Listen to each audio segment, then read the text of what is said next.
Friends, मैं आपका mentor AK Singh और आज फिर हम अपने उत्तराखंड टेट की तैयारी करेंगे। और उत्तराखंड टेट में क्या देख रहे हैं, EVS के सेक्शन को देख रहे हैं। EVS में हम क्या कर रहे हैं, क्लास 4th की NCERT कवर कर रहे हैं। आज हमें 25 और 26 चैप्टर को कवर करना है, जिसमें क्या है आपकी चटपटी पहेली नाम का चैप्टर है। तो इसमें क्या बताया गया, केरल के घरों के आंगनों में मसाले के बगीचे होते हैं और उसी बगीचे में तेज पत्ता, छोटी इलायची, बड़ी इलायची, काली मिर्च आदि आपको उगते हुए दिखाई देंगे। ठीक है, चलिए नेक्स्ट चैप्टर देखते हैं। नेक्स्ट चैप्टर है आपका फौजी वहीदा, यानी कि एक लेफ्टिनेंट कमांडर के नाम से आपको ये देखने को मिलेगा। और कहीं ना कहीं इनको जो हमारे 36 का कमांड का निर्देश के रूप में चलिए ठीक है, लेफ्टिनेंट कमांडर फ़ैयद ने भारतीय नौसेना में डॉक्टर हैं। क्या है, डॉक्टर हैं। आपसे क्वेश्चन पूछा जाता है कि क्या है वो।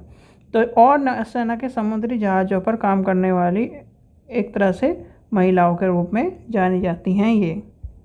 ठीक है, गिनी चुनी महिलाओं में से एक है। अब ये क्या है, यानी पहली महिलाएं जिन्होंने पूरी परेड की कमान संभाली थी। कब संभाली थी, परेड की कमान संभाली थी। ठीक है, फिर आता है आपसे क्वेश्चन पूछा जा सकता है कि ये कहाँ की है, तो आपको पता होना चाहिए।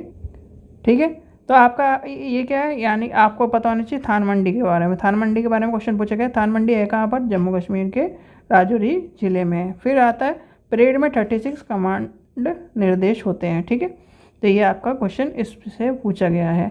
चलिए, फिर आता है 27 चैप्टर, यानी कि 27 चैप्टर और ये लास्ट चैप्टर होगा आपका।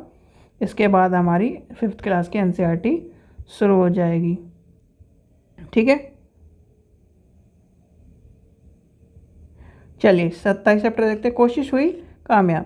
तो इसमें क्या बताया गया है, इस चैप्टर में जो विकलांग व्यक्ति यानी विकलांग व्यक्तियों के अधिकारों के बारे में बताया गया। और ये अधिकार आएगा, अधिनियम आया कब आपका 2016 में। ये क्वेश्चन आपके उत्तराखंड टेट में भी कई बार पूछा गया, तो आपको ये पता होना चाहिए। इसमें क्या है, देखो हमारा 6 से 14 वर्ष की 21A कहता है। ठीक है, अब यहाँ पर बच्चे क्या करते हैं, गड़बड़ करते हैं। जब विकलांगता वाले अधिकार की बात आती है, यानी बेंचमार्क विकलांगता वाले अधिकार की बात आती है, तो उसमें पूछा जाता है कि एज क्या है उनकी। तो बच्चे क्या लिख देते हैं 6 से 14, क्योंकि 21 में यही कहा गया। तो उन्हें ये पता होना चाहिए, यानी कि ये ध्यान रखना 6 से 18 वर्ष है उसकी एज। यानी कि इसकी बेंचमार्क विकलांगता वाले प्रत्येक बच्चे की जो मुफ्त शिक्षा का अधिकार दिया गया है 18 वर्ष तक दिया गया है।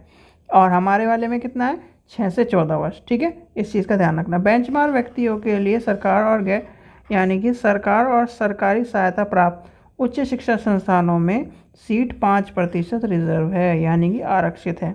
ठीक है, इस चीज़ का आपको पता होना चाहिए। ठीक है, चलिए आगे चलते। अब ये क्या है, ऑटिज्म एक तरह से मानसिक मंदता और बहुविकल्पता वाले व्यक्तियों के लिए कल्याण के लिए राष्ट्रीय न्याय एक तरह से न्यास अधिनियम 1999 में लाया गया। ठीक है, ये आपका पता होना चाहिए। ये वाला क्वेश्चन इसमें से शायद से एक बार पूछा गया है कोई से टेट में, ये याद नहीं आ रहा मुझे। तो जब आएगा, यानी कि एक तरह से जब आपके क्वेश्चन कराऊंगा मैं मॉक टेस्ट वाले, तब आपको बता दूंगा ये कौन से टेट में पूछा गया है। ठीक है, फिर आता है भारतीय पुनर्वास परिषद अधिनियम 1992 में आया था। तो ये आपको पता होना चाहिए कि क्वेश्चन, एक तो ये वाला क्वेश्चन याद कर लेना। सबसे ज़्यादा गलती करते हैं इसमें, यानी कि बच्चों को पता है 6 से 14, तो वो सोचते हैं कि विकलांगता में भी 6 से 14 होगा।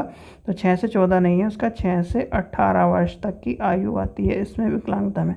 ठीक है, तो ये हो गई आपकी NCERT 4th क्लास की ख़त्म। अब होगी NCERT 5th क्लास की शुरू। ठीक है, और इसी के साथ अभी कुछ टाइम में आपके क्वेश्चन भी शुरू होने वाले हैं। तो उसके लिए आपको क्या करना है, चैनल को सब्सक्राइब करके रखना है, वीडियो को लाइक करना है, शेयर करना है। ज़्यादा से ज़्यादा आपको पढ़ाई करनी है, जिससे आपका टेट क्लियर हो जाए। ठीक है बच्चों, थैंक यू।